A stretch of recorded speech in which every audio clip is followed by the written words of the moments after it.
Iwayan Agus Suartama alias Agus Buntung resmi ditahan di Lapas Kelas IA Kuripan, Kabupaten Lombok Barat, Nusa Tenggara Barat, NTB.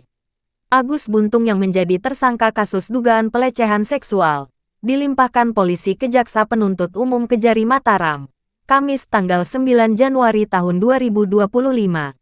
Penahanan terhadap Agus Buntung akan dilakukan selama 20 hari ke depan mulai Kamis ini.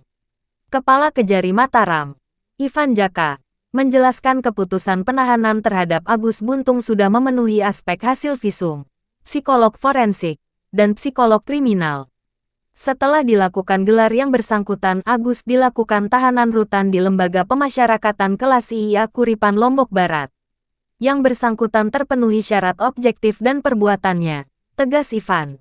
Ivan menjelaskan, ruang tahanan Agus Buntung sudah disiapkan secara khusus untuk penyandang disabilitas. Nantinya, Agus Buntung juga akan mendapatkan tenaga pendamping. Kuasa hukum Agus Buntung, Kurniadi, mengungkapkan Agus Buntung sempat memberontak saat mendapatkan kabar bahwa akan ditahan di lapas. Tadi teriak-teriak di dalam itu merupakan dampak psikologis. Agus ini membayangkan sejak lahir sampai sekarang bergantung dengan ibunya, ucap Kurniadi. Menurutnya, sebelum dilakukan penahan seharusnya Agus Buntung juga dilibatkan untuk melihat sendiri ruang tahanan yang akan ditempati. Sebelumnya, pihaknya sudah mengajukan permohonan kepada Kejaksaan Tinggi NTB agar Agus Buntung tetap sebagai tahanan rumah.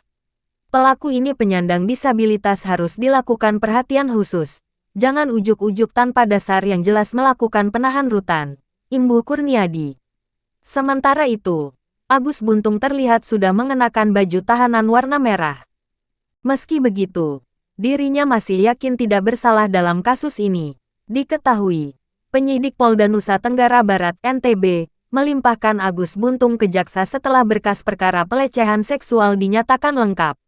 Direktur Direktorat Reserse Kriminal Umum Ditreskrimum Polda NTB, Kombes Pol Syarif Hidayat, menjelaskan berkas perkara Agus dinyatakan P21 pada tanggal 7 Januari tahun 2025.